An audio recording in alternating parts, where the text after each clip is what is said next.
Because of my recent visit at Waliullah Ma'ruf al-Karkhi's resting place and the spiritual experiences I witnessed there, I felt compelled to enlighten my friends and folks about the life, sayings, and the miracles of this great Muslim saint. Abu Mahfouz Ma'ruf al-Karkhi was born into a Christian family in Iraq. He belonged to the early generations of Muslims. He became a Muslim in a young age and was heavily influenced by his two teachers, Imam Ali Rida, who was the son of Imam Musa al-Kadhim, and Imam Dawood al-Ta'i, who was one of the students of Imam Abu Hanifa. He professed well the Islamic sciences and became one of the most prominent Sufi masters of his time. Many wrote about his biography. Among them was Ibn Hibban, Fariduddin al-Attar, Imam al-Qushayri, and many others. Fariduddin al-Attar mentions in his Tadhkiratul Awliya, Muhammad ibn Mansur al-Tusi relates that he encountered Ma'ruf al-Karkhi in Baghdad and relates the following story.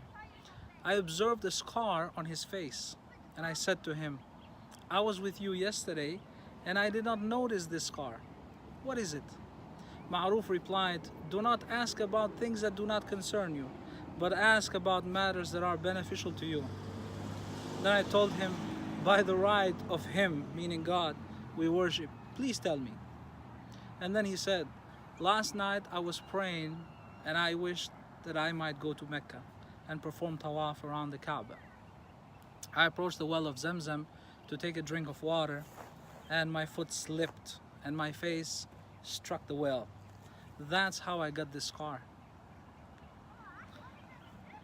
One day, Ma'ruf al-Karkhi was walking along with a group of his followers when a gang of youth came that way. They behaved outrageously all the way to the Tigris River. And Ma'ruf's companions told him, Master, pray to God to drown them all, so that the world may be a better place without them. Ma'ruf asked his companions, lift up your hands. And then he prayed, O God, as you have given them a happy life in this world, even so grant them a happy life in the hereafter. His companions became astonished and told him, Master, we don't know the secret of this prayer you're making. Ma'ruf told them, he with whom I'm speaking knows the secret. And then later mentioned to them, wait a moment, because soon this secret will be revealed. When the youth saw the sheikh, they broke their ouds, meaning their musical instruments, and poured away the wine that they were drinking. Trembling overcame them, and they fell before the sheikh and repented. Ma'ruf said to his companions, your desire has been fulfilled completely, without drowning and without making anyone suffer. In another instance, it is related that Ma'ruf had an uncle who was governor of the city. And he saw Ma'ruf sitting there eating and sharing his bowl with a dog. He would put a morsel in his mouth and then he would put another morsel into the dog's mouth. And his uncle said, aren't you ashamed to eat with a dog? Ma'ruf answered, it is out of humbleness that I'm feeding the dog. Then he raised his head and called a bird from the sky. The bird came down, rested on his hand, and covered its eyes and its face with its wings. Ma'ruf said, everything will humble before the one who is humble before the mighty and glorious God. Upon hearing this, his uncle left shocked.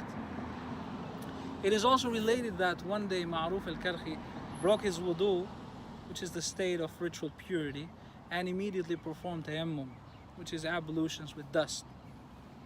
Someone said, the Tigris River is right there.